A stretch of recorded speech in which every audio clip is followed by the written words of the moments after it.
आप कहीं पानी पिलाने के नाम पर नाटक करेंगे, आप कहीं बाजा कोई बजाता है उसके नाम पर नाटक करेंगे, तो आप क्यों है रोड पर भाई? बैरकपुर पुलिस कमिश्नरेट भाटपाड़ा में जो व्यवस्था करती है, हर 5 नंबर साइटिंग से लेकर ब्रिज के तक जो भी माइनॉरिटी का इलाका है उसको बैरिकेड करके रखती है। कोई इधर आता नहीं है, ना आता है, ना गंडगोल होगा। क्यों गंडगोल होगा? क्यों किसी के भावना पर कोई ठेस पहुंचे? हम तो अपने राम भक्त, हम अपने राम के लिए बात कर रहे हैं।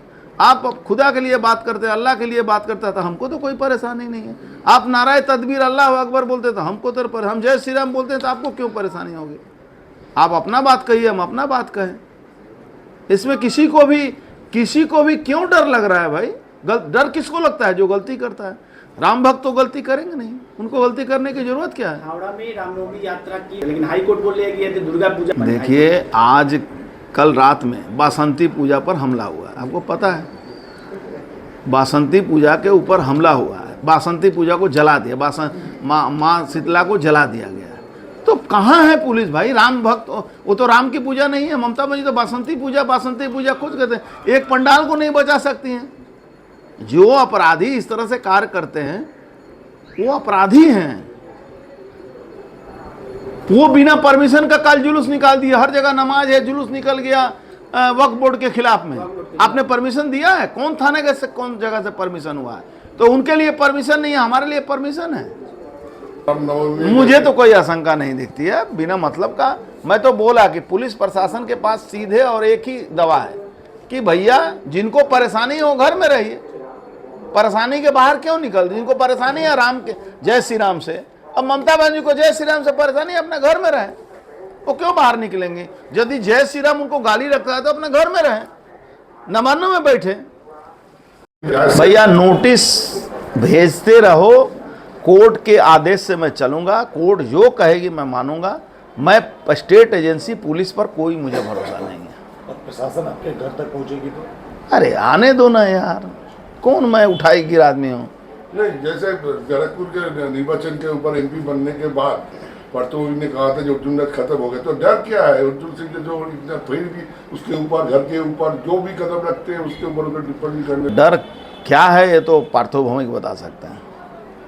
मुझे तो पार्थो भौमिक से कोई डर नहीं लगता, मुझे तो ममता बनर्जी से कोई डर नहीं लगता। मुझे सिर्फ कानून से डर लगता है, और यहाँ कानून का राज है नहीं, तो मुझे किसी से क्यों डर लगेगा?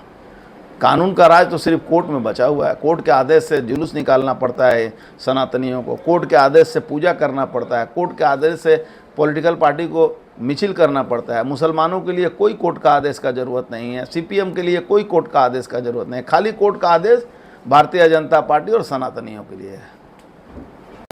तृणमूल के पुलिस के पास और दूसरा कोई काम नहीं बचा है। अपराधियों को संरक्षण देती है, खुद सीसीटीवी कैमरा के सामने रखकर 2 अपराधियों के नाम से एफआईआर किया है। उनके हाथ में अस्त्र देखा गया है, उनको गिरफ्तार नहीं करके बार बार मुझे नोटिस दी है। हमने महामान्य अदालत को स्पष्ट रूप से कहा है कि हम अपने लाइसेंसी हथियार को जमा देंगे, लेकिन थ्रू कोर्ट, क्योंकि इस पुलिस एजेंसी पर हमें विश्वास नहीं है। और ये जो इन्वेस्टिगेशन हो, जो फॉरेंसिक जांच हो, वो सीएफएल के माध्यम से हो, सेंट्रल फॉरेंसिक जो लेबोरेटरी है वहाँ हो। स्टेट जो फॉरेंसिक लेबोरेटरी है उसमें ये जांच ना हो, क्योंकि हमारा अनुभव है, मेरे पास सूचना भी है कि ये जो इनका इन्वेस्टिगेशन जो होगा वो टेम्पर होगा। हमारे हथियार के साथ टेम्पर किया जाएगा, गोली फायर करके वही गन पाउडर लगाया जाएगा, दिखाया जाएगा कि सेम गन पाउडर है। इस तरह के मेरे पास भी पुलिस के अंदर लोग रहते हैं, तो उनकी सूचना क्या है मेरे पास कि ऐसा ऐसा होने वाला है। तो इसलिए हमने कोर्ट को कहा है कि हम ये अपने लाइसेंसी हथियार को जमा करना चाहते हैं, लेकिन आप हमें आदेश दें, क्योंकि और ये भी आदेश दें कि सेंट्रल फॉरेंसिक लेबोरेटरी में इसकी जांच हो, क्योंकि स्टेट एजेंसी के हमें भरोसा नहीं है। क्योंकि आपको पता होगा जब प्रियंका पांडे जी पर गोली चली थी तो पुलिस ने स्टेट फॉरेंसिक एजेंसी को बुलाया था, और उन्होंने उसके भीतर 2 गोली पड़ी थी, उसको खोज भी नहीं पाए थे।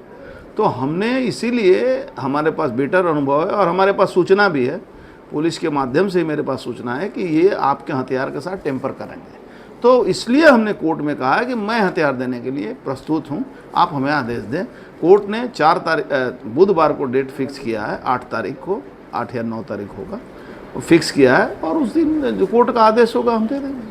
ये षड्यंत्र है, तो पुलिस मिल के ये षड्यंत्र कर रहा है। देखिए, इनके पास कोई रास्ता नहीं बचा है। 26,000 लोगों की नौकरी चली गई। ममता बनर्जी के खिलाफ कोर्ट का ऑर्डर आने वाला है 8 तारीख को, कि जो ऑर्डर को स्टे किया था सुप्रीम कोर्ट ने, चंद्रचूड़ साहब ने, तो उनके खिलाफ एक आदेश आने वाला है उनके खिलाफ। वो अब इसी दिशा भ्रम में सबको, बीजेपी के कार्यकर्ताओं को परेशान करने की कोशिश कर रहे हैं। शुभेंदु अधिकारी जी आए थे तो वो कहते 4 लाख लोग सड़कों पर होंगे, तो क्या उसी को लेकर के ये?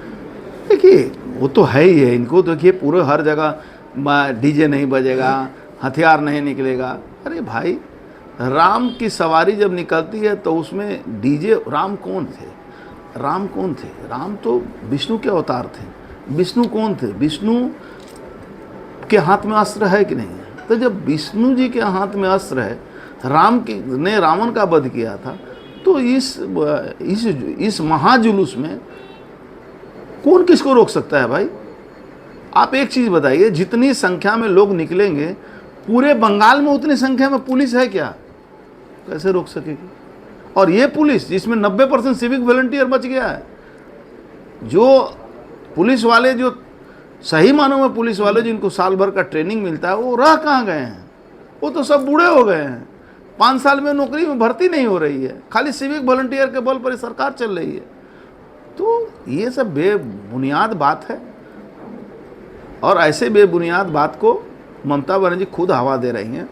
मैं, यदि ये अधिकारी सही मानों में बुद्धिमान होते ना, तो जैसे निकलता है वैसे निकलने देते। इसका सबसे बेस्ट और अच्छा उपाय क्या है जानते हैं? जो लोगों को इस राम जुलूस से परेशानी है, वो रोड पर मत रहें, वो अपने अपने घरों में रहें। घंटा 2 घंटा ही कहे तो जुलूस होता है।